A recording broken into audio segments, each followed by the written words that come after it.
През изминалата година използвах TikTok да се образовам за храненето, в желанието си да оправя всички пропуски, които имам, и научих следните важни неща, които искам да споделя с вас. Значи, вредно е месото. Изключително вредно е. Вредни са яйцата. Вредни са зеленчуците и плодовете.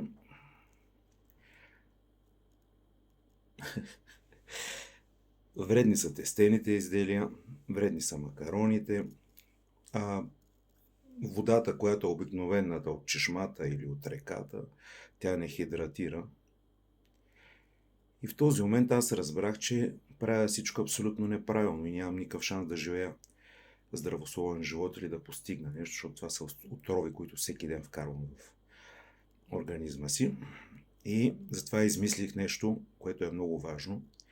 Значи от 1 януари започвам да хода с един фотоволтаичен панел на гърба. Това е докато само постигна съвършенство, да мога да усвоявам слънчевата енергия директно, временен преход.